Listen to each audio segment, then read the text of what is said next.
না না না, এসব হতে দেওয়া চলবে না। না মানে কি? না মানে নো, এটাও জানিস না অনশিক্ষিত ক্যালটাবুলাস। আরে দূর, জানি তো, কিন্তু তুমি কি জন্য না না করছো সেটা বলবে তো। এই যে গলতপুরের তান্ত্রিক রোগ ঢুকে পড়েছে, যখন তখন যার তার পেট ছাড়ছে, এসব হতে দেওয়া চলবে না। তান্ত্রিক রোগ? আরে দূর, রোগটার নাম আন্তিক রোগ, তান্ত্রিক না। পেট খারাপ, বমি হচ্ছে সবার, বলেই ডাক্তার বলেছে জল থেকে নাকি এই রোগ ছড়াচ্ছে। কোন জল, পুকুর না নদীর? আরে দূর, খাবার জল। তাহলে জল না খেলেই হয়। জল ছাড়া মানুষ বাঁচবে কেমন করে? কেন, চা খেয়ে? তার মানে তুমি এখন চা খেতে যাবে নড়ার দোকানে, তাই না গুলটে মামা? ইয়েস, কটা বাজে খেয়াল আছে? সকালের চাটা কি দুপুরের ব্রেক লুঞ্চের সঙ্গে খাবি? চল দেখে, কামান কামান। গুলটে মামা। বোঝো ঠেলা, মেন লাইন থেকে কিভাবে কোড লাইনে ঢুকে গেল। চল রে। গুলটে মামা। বলছি গুলটে মামা, কটা দিন চা খাওয়াটা একটু বন্ধ রাখলে হয় না? কেন, চা খেলে তোর কি অম্বুল হচ্ছে নাকি? না, মানে যদি আন্তরিক হয়। হোয়াট? এই পাঁচু, তুই যে বললি জল খেলে তান্ত্রিক, ইয়ে মানে আন্তরিক হচ্ছে। আরে চাটা কি দিয়ে বানায় বলো তো? নড়াদার দোকানের বালতির জলে যদি আন্তিক রোগের বীজাণু থাকে? আন্তরিকের জীবাণু নড়ার বালতির জলের পর্যন্ত মিশে গেছে। আরে জীবাণু না, জীবাণু না, জীবাণু জীবাণু। বালতিটা বলাই ডাক্তারকে দিয়ে চেক করাতে হবে, বুঝেছিস? তারপর নড়াকে বলতে হবে চা বানাতে। শুনলাম নদে পাড়া, আতা পাড়া, আলু পোতা, এই সব জায়গায় আন্তরিকে কয়েকজন করে লোক মারা গেছে। আমার কেমন কেমন যেন একটা অম্বুল অম্বুল লাগছে। না, আমি এখন চা খাবো না, চল। ভয় পেয়ে গেছে। কি হচ্ছে? পাঁচু, ঘটনাকে মুখ শান্তি করতে বল। আমাকে আন্তরিকের ভয় দেখাচ্ছে। তাহলে এখন কি আমরা নরদার দোকানের দিকে যাবো গুলটে মামা? না থাক, এই পরে যাব। চল দেখি বুলটির বাড়ি থেকে একটু ঘুরে আসি। কেন বুলটি দিদের বাড়িতে কেন? সব কি বলছিস? পাড়ায় আন্তরিক ঢুকে গেছে, লোকজন হাসপাতালে ভর্তি হচ্ছে। এমন বিপদে বুলটির পেছনে কে দাঁড়াবে বল? তুমি। তাহলে চল, কামান কামান। তুমি পেছনে দাঁড়ালে আমরা কোথায় দাঁড়াবো গুলটে মামা? সাইডে নাকি? এটা তো সত্যিই চিন্তার বিষয়। তোমাদের দাদা ছানুদা অফিসে এখন বোতলে করে জল নিয়ে যাচ্ছে।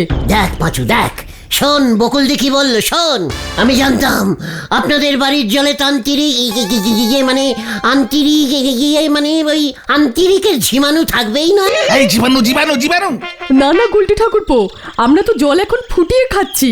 3 বার করে ফুটিয়ে তারপর ওষুধ দিয়ে সেই জল তোমাদের দাদাকে দিচ্ছি, আমরা খাচ্ছি। দেখেছিস দেখেছিস, আমি বললাম না, ভালো করে 3 বার জল ফুটিয়ে তার মধ্যে চা পাতা দিয়ে ভালো করে সেদ্ধ করে তার মধ্যে দুধ চিনি মিশিয়ে খেলে একদম কোনোভাবেই আন্তরিক হবেই না। এ বাবা, এ তো চা হয়ে গেল। ডিসকাস্টিং। আমরা কি তাহলে জলের বদলে চা খাবো নাকি? এতবার চা খেলে আমার গায়ের রং কালো হয়ে যাবে না? উফ, ডিসকাস্টিং। মানে বকলদি, জলে কি ওষুধ মিশান আপনারা? সে তোমাদের ছানুদা বলতে পারবে। তবে জানো তো, ওষুধটা দিলে না জলের স্বাদটাই কেমন নষ্ট হয়ে যায়। আচ্ছা, তোমাদের এই গলতপুরে কোনো কবিরাজ নেই? দেখ দেখ, বকুল দিকে দেখে তোরা শেখ। সেই কখন থেকে তোরা এই আন্তরিক করেই যাচ্ছিস। বকুল দিয়ে সব পরোয়া করে না। শুনলি তো কি বললো? এই বিপদেও বকুল দি কবিতা শুনতে চাইছে। এই বাবা, আমি আবার কবিতা শুনতে কোথায় চাইলাম? এই যে আপনি কবিরাজের খোঁজ করছেন, চিন্তা করবেন না বকুলদি। আমার পিসে মশাই এতগুলি কবিতা লিখেছিল যে সরকার থেকে ওকে কবিরাজের সার্টিফিকেট দেওয়া হয়েছিল। একবার নয়, অনেকবার। না মানে মানে চুপ কর। আমিও না না দেখি কবিতা বলতে পারি। আমি লিখি না, শুধু বলি। বলবো একটা বলছি, মানে বকুলদি? হ্যাঁ বলো বলো, দেখি শুনি। গুলটে মামা না। বলছি তাহলে। ওই যে আকাশে উঠেছে চাঁদ শুধু, তুমি আর আমি, বাকি সবাই বাদ। হে দারুন দারুন দারুন। ইয়ে মানে আমাকে কবিতা কেন শোনাচ্ছ গুলটে ঠাকুরপো? চারিদিকে যা শুরু হয়েছে, মনটা একটু ভালো হবে তাই কবিরাজ খুঁজতে হবে না আর। ওই যে গাছে ফুটেছে জবা, পেছনে দাঁড়িয়ে বাবা। বাবার নাম কি? ভাতে খায় ঘি। ডিসকাস্টিং। আমি ভেতরে গেলাম মা।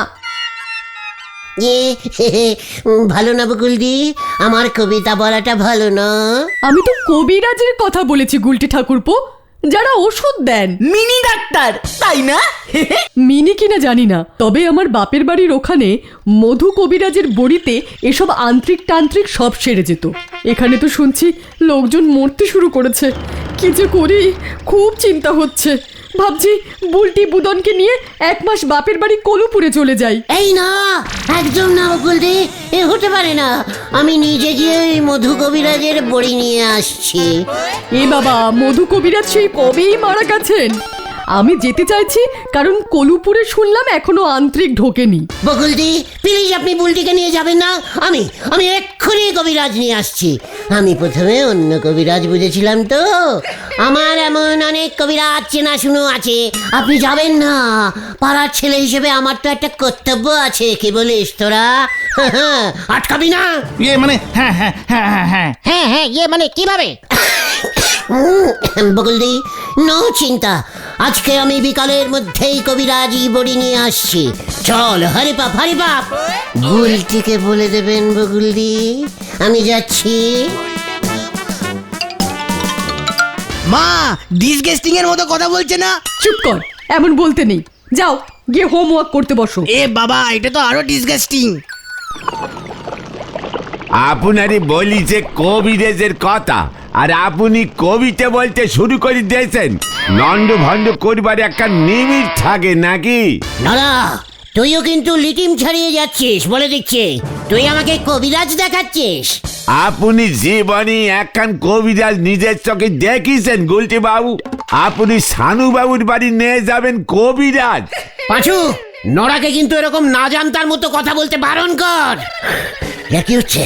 তুই জানিস আমার দাদুর দাদু কত বড় কবিরাজ ছিল?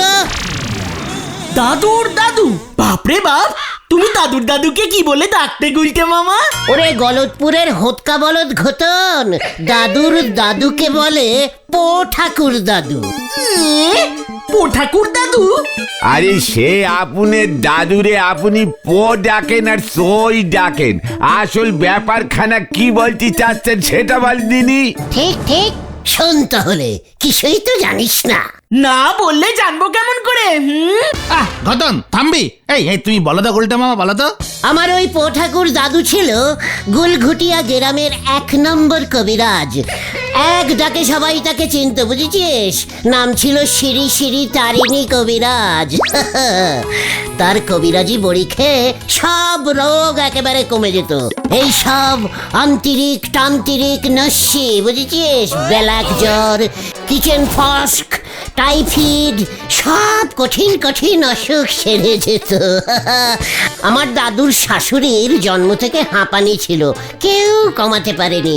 তারিণী কবিরাজের এক বড়িতে হাঁপানির সানি ধাপা পাধানি হয়ে গেছিল, বুঝেছিস? আরে বাস! তারপর এর ফলে ওই গুলঘুটিয়া গ্রামে আর কেউ মরতই না, সবাই বেঁচে থাকতো।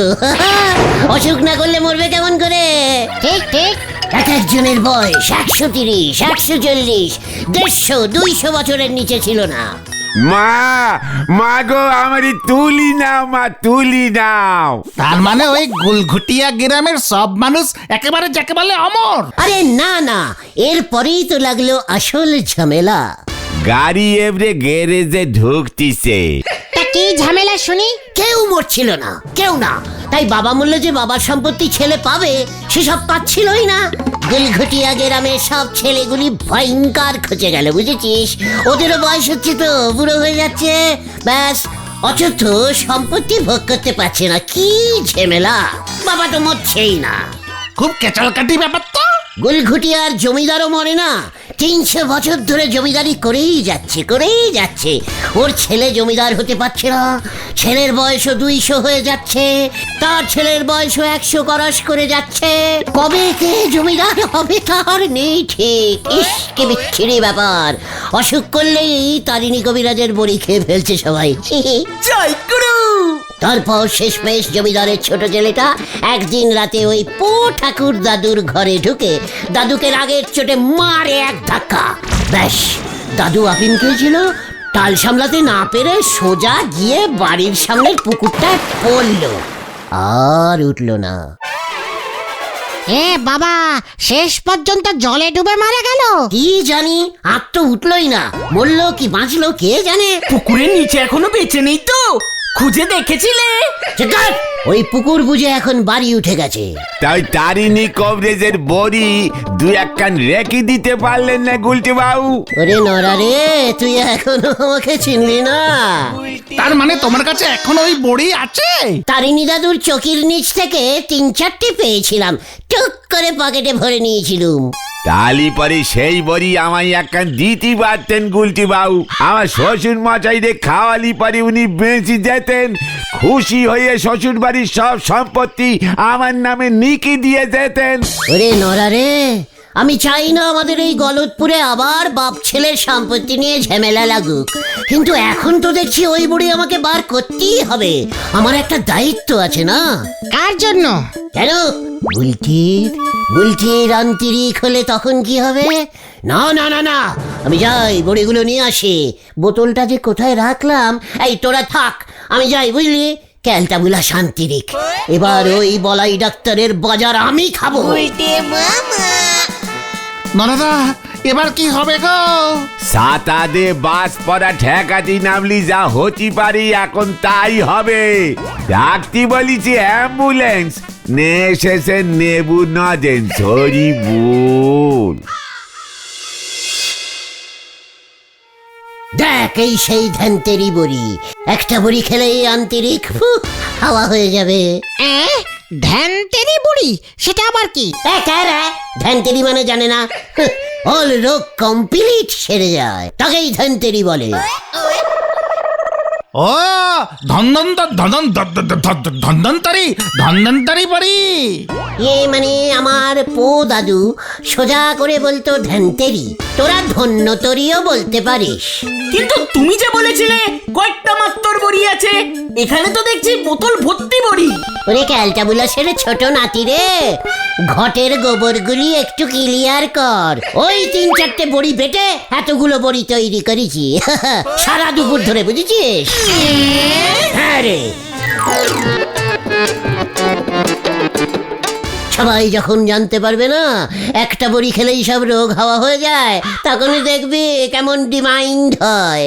তার মানে তো আমাদের গলতপুরে কেউ মরবেই না। বলাই ডাক্তার এবার তাহলে মাছি দাঁড়াবে। উল্টে মামা, ওষুধ ফসুদ নিয়ে কিন্তু ছেলে খেলা করো না, উল্টো পাল্টা কিছু যদি হয় না। পাঁচুরে, ওই তারিণী কবিরাজের ধ্যানতেরি বড়ি কথা বলে রে, কথা বলে। আমাদের তাহলে দাও, 2টো করে খেয়ে ফেলি। হ্যাঁ হ্যাঁ, মা বাবার জন্যও নিয়ে যাই। 1টা 5, 2টা 20, 3টা নিলে 1টা ফ্রি। একটা 5 টাকা হলে 2টো 20 টাকা কিভাবে হয়? কোথা, আমাকে হিসাব শেখাতে আসবি না।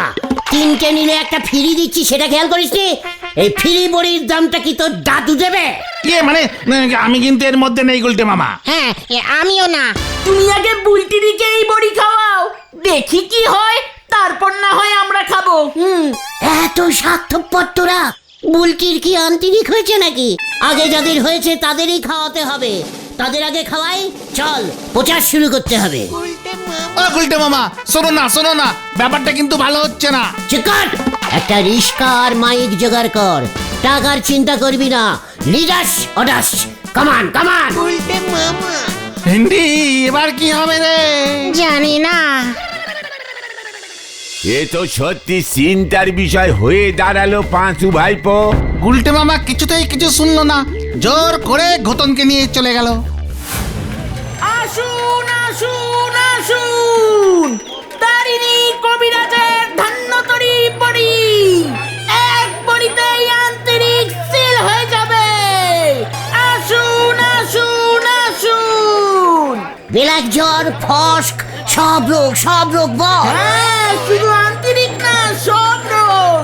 জীবনে আপনি আর মরবেনই না, 300 বছর বাঁচবেন। হ্যাঁ, বাবার বয়স 500 হবে, ছেলের বয়স 400। বল বল।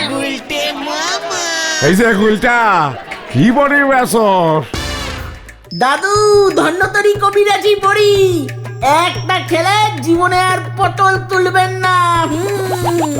আরে কস কি রে তুই খান দে তোর ঠাকুমারেও খাওয়ামু। বৌনি কর ঘতন বৌনি। ভাইপো ঠিক মতো সব করতে পারবে তো? হ্যাঁ, করতে পারবো মানে করতেই হবে, নয়তো অনেক বড় বিপদ হয়ে যাবে নরদা। হ্যাঁ, যেভাবেই হোক গুলটে মামাকে বাঁচাতেই হবে।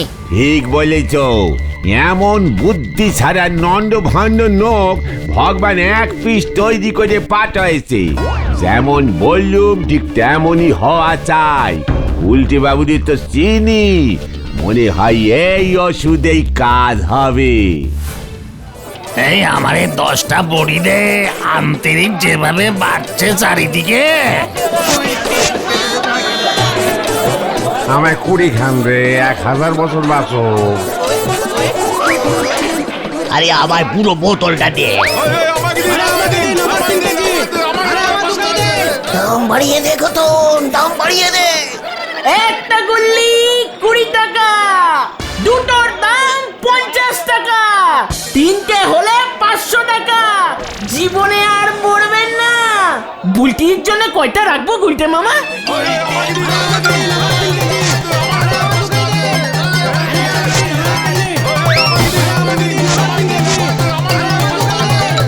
কখন খামু, সকালে না রাতে? সব বড়ি বিক্রি হয়ে গেছে। সব। গুলটে মামা তো বললো আজ রাত্রিরেই নাকি আরো বড়ি লাগবে। বিক্রি করাচ্ছি বুড়ি। গুলটে মামাকে যেভাবেই হোক রুখতে হবে রে। দেখ না চেলাদার দাওয়াইটা কেমন কাজ করে। বোমা সঙ্গের জিমের ব্যায়াম মাস্টার চেলাদা আবার কি করবে? আর একটু রাত হোক তাহলেই বুঝতে পারবি।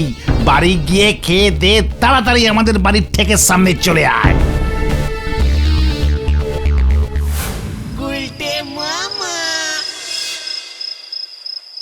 যেভাবেই হোক পিসিমাকে ম্যানেজ করতেই হবে, এই সুযোগ হাতছাড়া করা যাবে না কিছুতেই।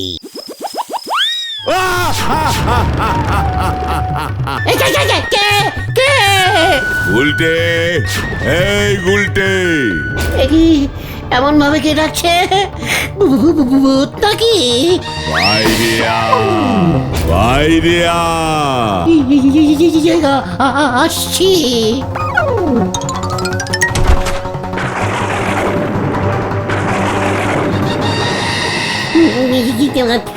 আপনি কে? আমি জমদূত, জম রাজা আমাকে পাঠিয়েছে। আমি এখন জমের বাড়ি যাব না গো। ও বাবা, ও বাবা। ওষুধ দিয়ে লোকেদের বাঁচিয়ে রাখবি 500 বছর, তাহলে আমাদের চাকরি থাকবে কি করে? কম রাজার কাছে মানুষের সাপ্লাই কম করে দিচ্ছে, এত বড় সাহস তো!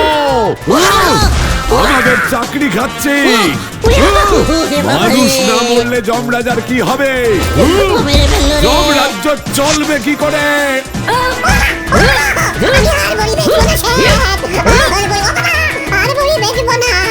যমরাজার দুধকে ষাঁড় বলা।